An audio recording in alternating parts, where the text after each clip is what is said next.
ایک بزرگ کے بارے میں آتا ہے، جب سے انہوں نے ہوش سنبھالا تو انہوں نے لیلۃ القدر کو پایا.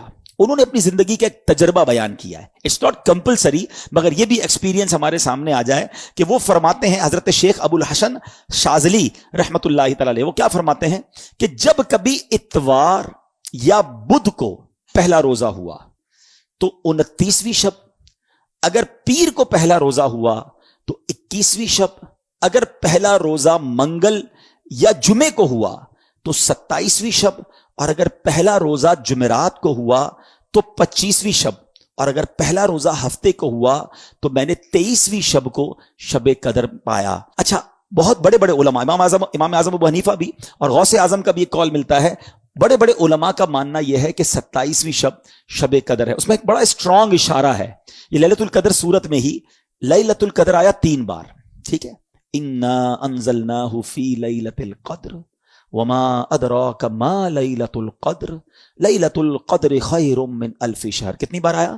3 بار. اچھا، لیلۃ القدر جو لفظ ہے اس میں 9 حروف ہیں، ٹھیک ہے. آپ اس کو کاؤنٹ کریں گے تو 9 حروف ہیں. 9 ملٹیپلائی بائی 3 27. تو کچھ علماء کہتے ہیں یہ اشارہ ہے کہ 27ویں رات جو ہے وہ شب قدر ہے. بہرحال یہ ساری باتیں کرنے کا مقصد یہ ہے کہ اس رات کو سمجھیے، اور ان 5 راتوں میں ہم نے انشاءاللہ عبادت کرنی ہے. اور اس رات کی کچھ علامتیں بھی بیان کی. دیکھیں نبی پاک نے کتنا بڑا احسان کیا کہ بہت ساری ہمیں نشانیاں بھی بتا دی. اس رات کے سمٹمز کیا ہیں؟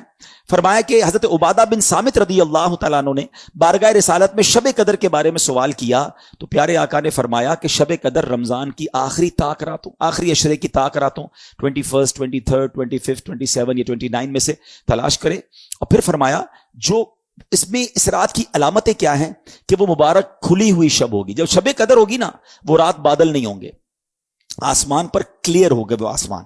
اچھا، نہ زیادہ گرمی ہوگی اس رات، نہ زیادہ سردی ہوگی، بلکہ یہ رات معتدل یعنی موڈریٹ ہوگی. اس میں چاند کھلا ہوا ہوگا. شیطان کو آسمان سے ستارے نہیں مارے جاتے. کبھی کبھی آپ دیکھتے ہیں کہ سٹار ٹوٹ رہے ہوتے ہیں نا، نظر آتے، کبھی کبھی نظر آتے ہیں. یہاں تو نہیں، شہر میں گاؤں میں نظر آتے ہیں، لیکن اس رات کو شیطان کو ستارے نہیں مارے جاتے. اور یہ بھی بتایا کہ اس رات کے بعد جو صبح آتی ہے، اس رات جو یعنی صبح جو سورج نکلتا ہے وہ بغیر شعاؤں کے طلوع ہوتا ہے. یعنی سورج ایسے نکلتا ہے جیسے 14ویں رات کا چاند ہوتا ہے. تو جو لیلۃ القدر کے بعد کی صبح ہوتی ہے، اس سورج کی بھی نشانی فرمائی گئی. اور بعض علماء یہ بھی فرماتے ہیں کہ اس رات جو ہے سمندر کا پانی میٹھا ہو جاتا ہے. اچھا، یہ ساری نشانیاں تو بیان ہوئی روایتوں میں، کتابوں میں، احادیث میں. ضروری نہیں کہ ہر نشانی ہم دیکھ سکیں، وہ آنکھ بھی تو چاہیے نا. آنکھ والا تیرے جوبن کا تماشا دیکھے، آنکھ والا تیرے جوبن کا تماشا دیکھے، دیدائے کور کو کیا آئے نظر کیا دیکھے. تو بہرحال یہ علامتیں بھی بیان ہوئیں. تو ہمیں انشاءاللہ، میں بھی نیت کرتا ہوں، آپ بھی نیت کریں کہ انشاءاللہ یہ 5 راتیں ہم خوب عبادت میں گزاریں گے.